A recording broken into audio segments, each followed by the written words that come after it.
Wow. He wasn't kidding. Merakphobia wasn't kidding. Aldoron is truly the biggest dragon ever. But for some reason, I am not surprised over the reveal. Well, I am surprised exactly how big he was, but I am not surprised over where we are. I don't know if I actually talked about it in the reviews. I probably didn't, but I wondered a little bit if this wood dragon god is now the biggest dragon in the world. Is it possible that a kingdom is on him?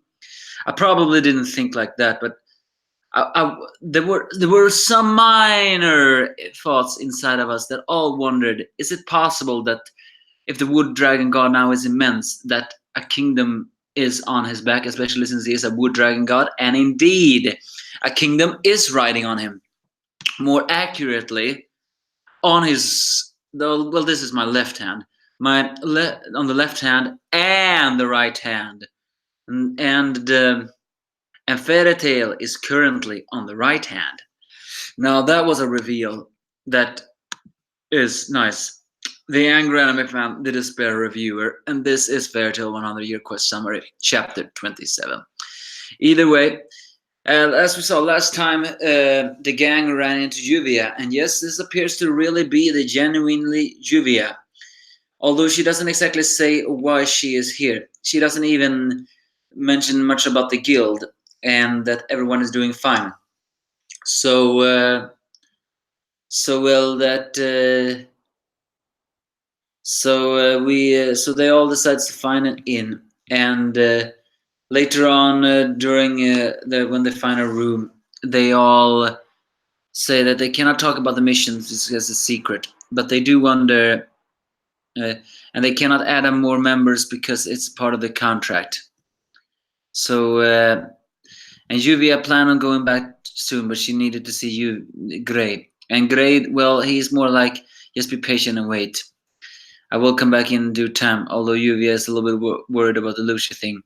So, well, regardless, they all decides to eat in a restaurant. And of course, the Team Natsu being Team Natsu certainly has their fair share of moments of, well, recklessness. Natsu overeating, Juvia even showing eat me to Gray, and Ersa is drinking. It ends with the fact that they all get thrown out. They all get thrown out of the bar. That is typical Team Natsu. So yeah, I have to admit that was actually kind of amusing to see. But as I said before, why is Juvia here? Because this apparently appears to be the genuine Juvia. Last time we saw Juvia, the white mage Toka had done something to the whole Fairytale Guild. And indeed, she may have done something to Juvia here as well. What that is, though, we do not know yet. Because as Juvia says she will go back tomorrow, Gray and Juvia have a little moment where Gray actually reveals that he senses something is wrong with her. When Charlotte asked on where everyone in the guild was, she dozed out for a moment. And for some reason, Juvia cannot remember what happened. All she remembers was there was a new member. And suddenly, with more terrifying eyes, she says that beware the White Witch, and then suddenly she faints. So, I mean, it's obvious that Toka have done something to the Fairytale Guild. Perhaps she has turned them all into her slaves. And Juvia just being here is Toka trying to track Natsu down, or perhaps she already have, all for a greater thing. But the thing is, though, that whip slash is only one thing, as suddenly the town all begins to shake with like an earthquake, but the citizens are being completely calm, always sitting down. As an old lady citizen nearby actually remarked that you must be travelers and haven't done your research. This is like this every day at the same time of time. And it's not shocking for them, but it's shocking for travelers. So she suggests that they should sit down and soon the shaking will end. Because join us in a prayer to the earth, a prayer to the great heavens. Because earlier, Lucy looked at the map and felt like it looked strange. The map was looked like a very giant hand, and indeed, as I said in the beginning, the chapter ends with the whole town proving that the map is actually right. The whole town is on the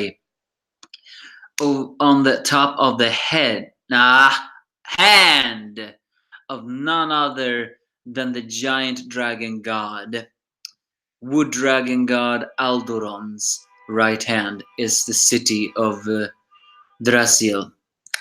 And we can just barely see something in the distance as well, showing that he also has a hand on his left hand.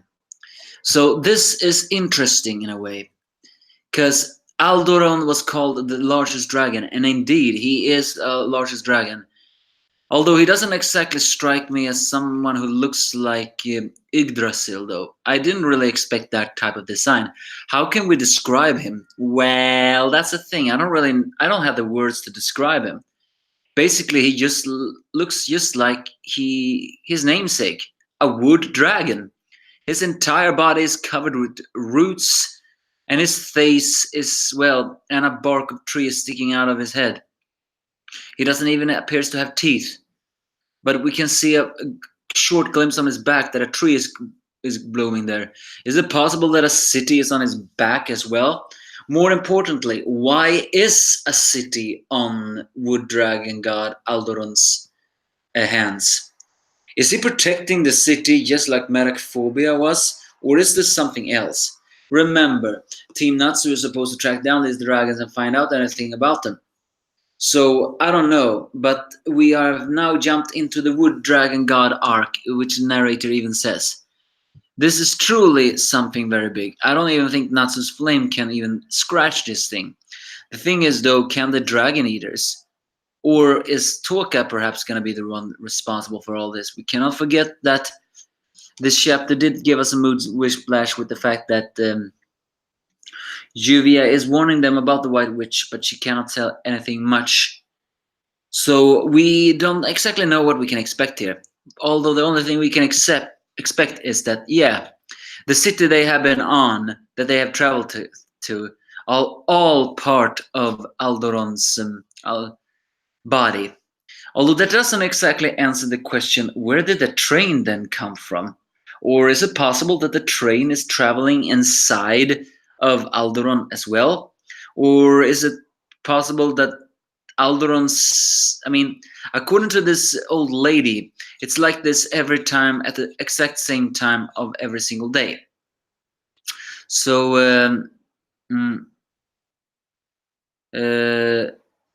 so does that mean that Aldoron stays still for a certain amount of hours until he finally moves? And according to the old lady, it only happens for a little while. I'm not sure.